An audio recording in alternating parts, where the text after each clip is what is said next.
G'day. In shed build part 1, and I'll put a link to that in the description, I showed you a new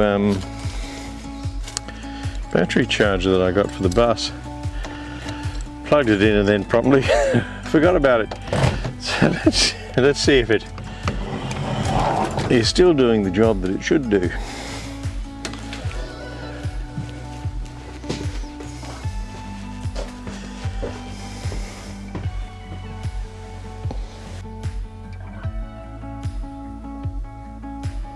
The good thing about modern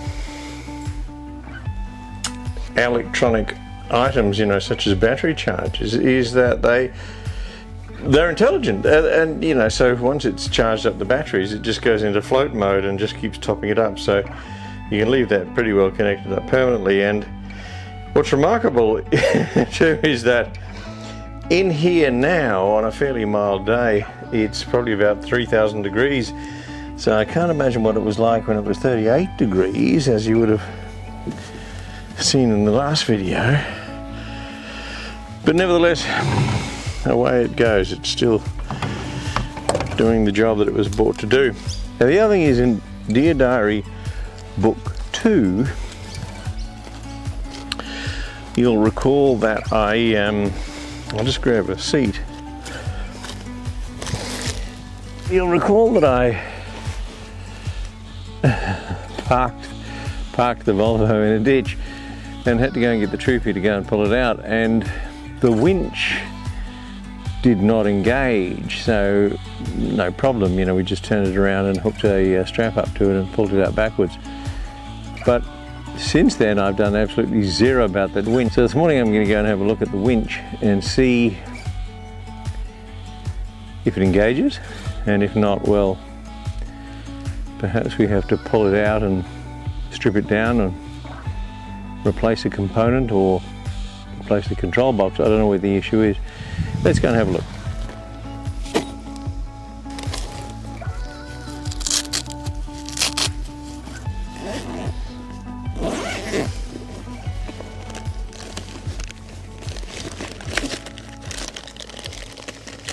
You'll recognise the seat that I'm sitting on because it's actually the step that we made in Dear Diary Book 4.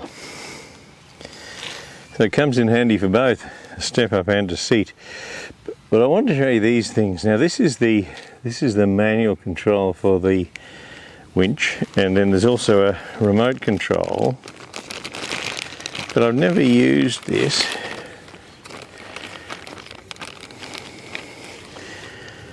It's the same hand control, but you just take off the cable and then it works wirelessly. And let's check it out. If we can figure out how to get the battery in the little box. This is probably dummy proof to stop it being taken apart by dummies. And it's got me stumped.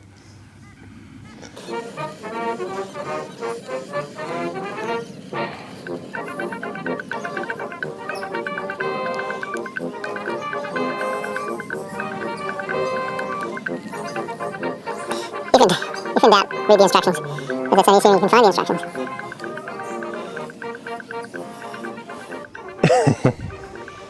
Fixed. It's dummy proof because the battery doesn't actually go in this at all. When this is plugged into the controller, it gets its power from the controller. The battery goes in the handset, and it's not needed for the mechanical, but it is needed when you're using it on the remote. So let's pop that in here like so.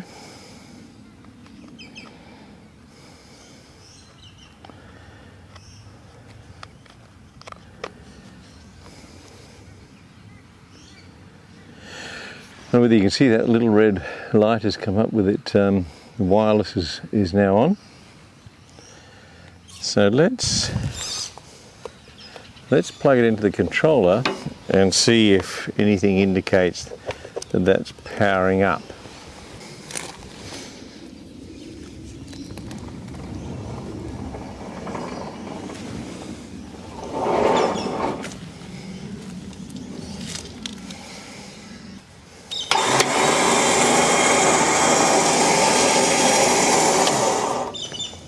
We know the wireless remote works. Let's try it with the cable.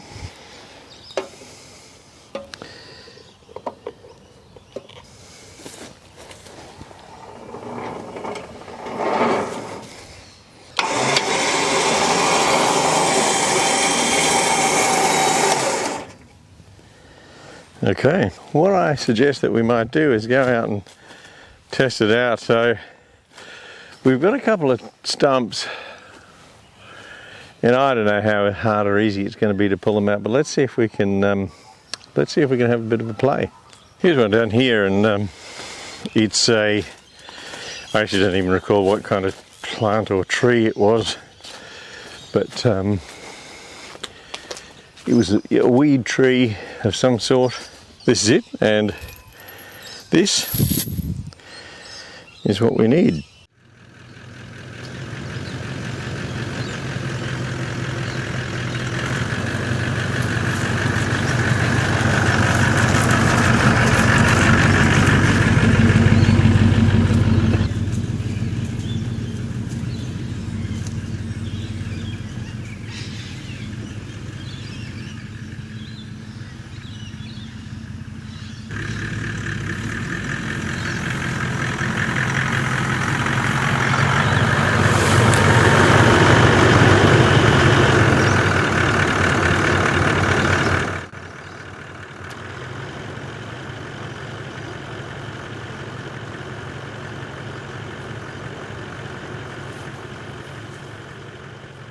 Winches are like chainsaws and augers. They're, or can be,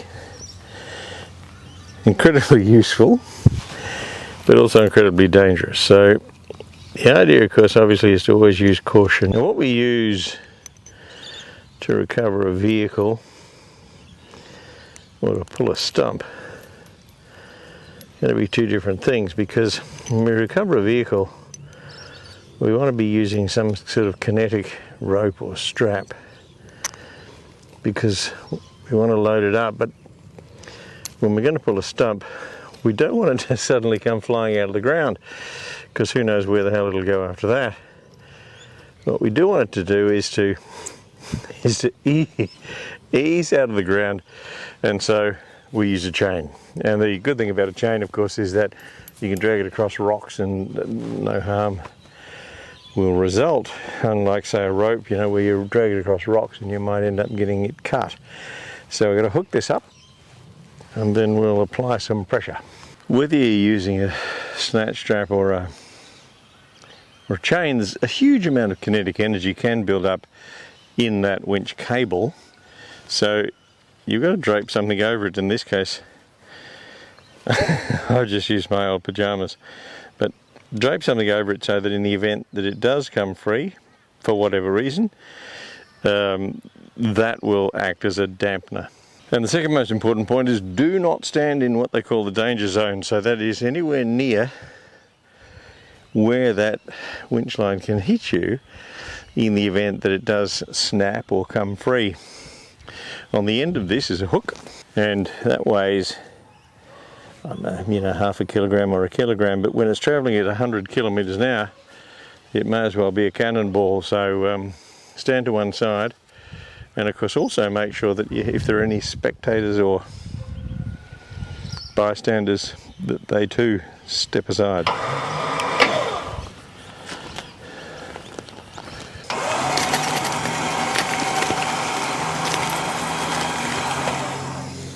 Easier than actually expected, as you just never know what it is that your tree stump's going to do. But we do have some more, so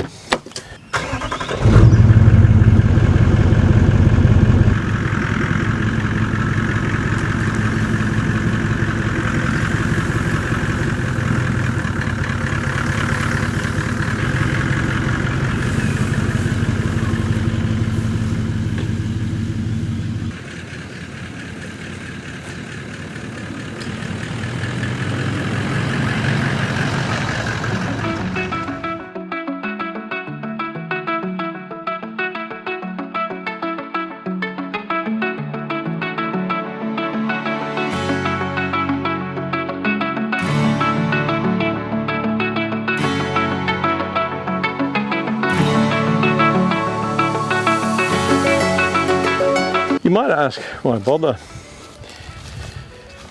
But the reason for doing this is because when you mow, you've either got to dodge them, or because they're low, and I'll show you one in a moment, you hit them with the mower.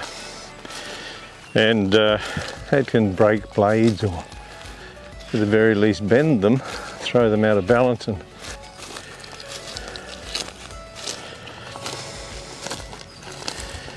here, right here. But someone's cut it off so close to the ground, I don't know whether we can get underneath it. What we might try and do is come out with the mattock and see if we can bust it out. So we'll come back to that one.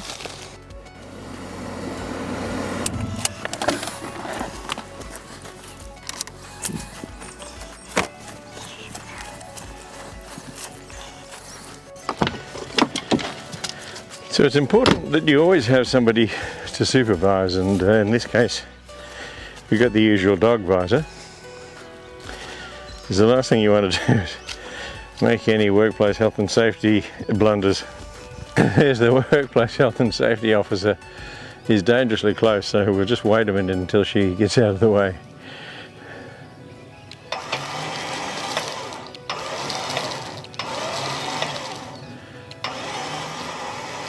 That was completely unsuccessful because it just pulled the chain right off. What we need to do is one of two things. One, of course, is to get the mattock and see if we can dig up a root so we can loop the chain through that. The second is to kind of form a noose so that as it pulls, it tightens rather than just slips right off.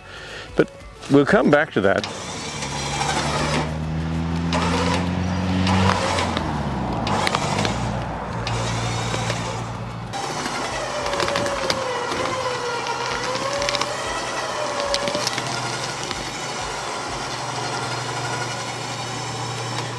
Two in one go. This one's going to prove a little more difficult because it survived the pruning, but we've got as much leverage as we can possibly get on there. We just need to shift the workplace health and safety officer out of the danger zone, because you're in the highway to the danger zone.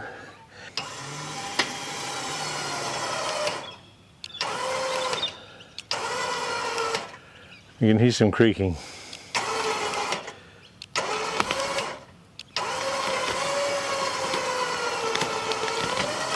That's part of it.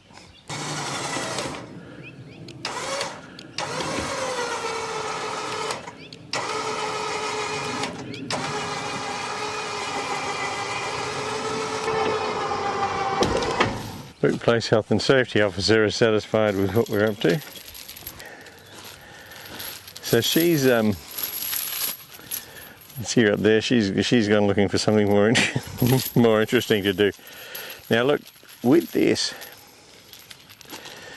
because it's so big, what we want to do is apply as much leverage as possible. So we've got to get this chain up as high as possible.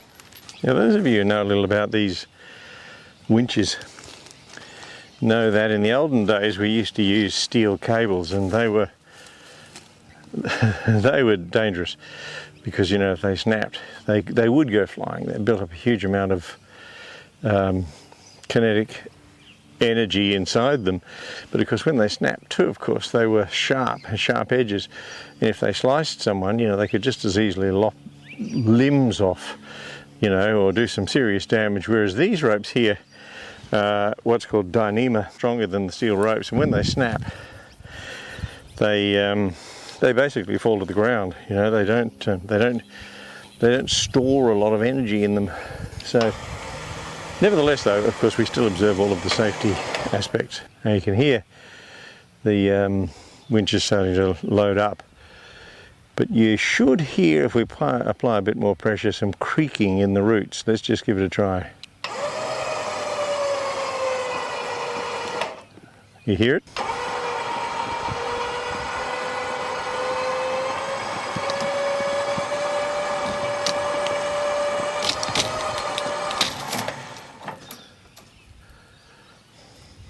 We'll just go and reposition that chain.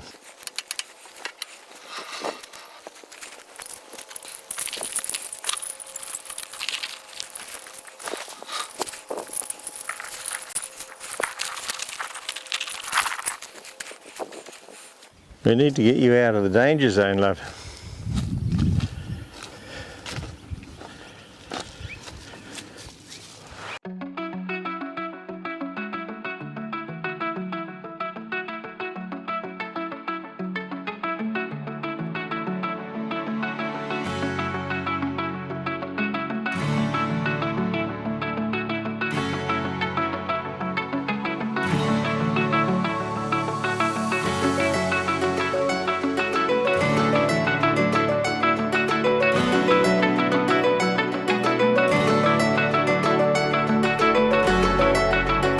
Gonna get in the car though. Good girl. Nothing really put up a fight. There was the one where it sprang off, but I think that what we've got to do is go and get the mattock, you know, and dig out a chunk behind and see if we can loop the chain around one of the roots. But even that big one we managed to pull over. The only one that really proved slightly more difficult was the last one. Well, not the last, but the second to the last, where it was still alive, and it hung on pretty tight, so it was actually dragging the troopy towards it, which is interesting because I mean the troopy weighs 2.8 tonne or something, and it's a fairly slender trunk, but nevertheless it was strong enough to be able to pull the troopy even with the handbrake on. Not that troopy handbrakes are particularly notorious for being good. However, I just chucked it into reverse, and so of course it was then trying to turn over the engine at the same time, and it succumbed. But I think it's time to go and get a cuppa. What do you think? You get a cuppa? Huh? Shall we get a cuppa? Yeah, let's get a cuppa.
I reckon that's it. You know, we started out really with just the idea of checking that winch, and we ended up putting it to good use and pulling out a lot of these stumps and things that ultimately the plan is to revegetate down here, and there's certain things that we took out in preparation for that, you know, some of the smaller saplings and things like that that we pulled out from over there, and things like this, palms, because it doesn't necessarily fit the theme, which is going to be natives for the most part, and palms are okay in a setting, but not necessarily with the kind of garden that we've got in mind, so they came out. I mean, another one, for example, is the, as you can see in the background there, the bamboo. And Not a huge fan, but I mean, it's there and it's big enough.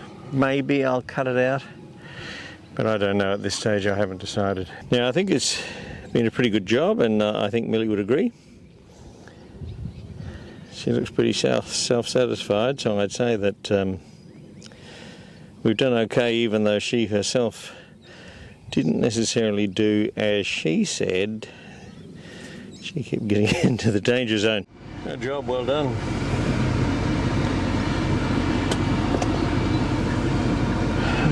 Yeah, like I said, we'd actually only really come out to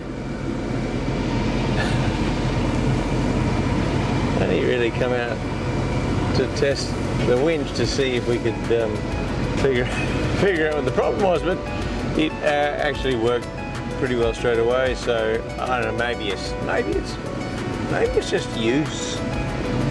You know, you've got to use them regularly.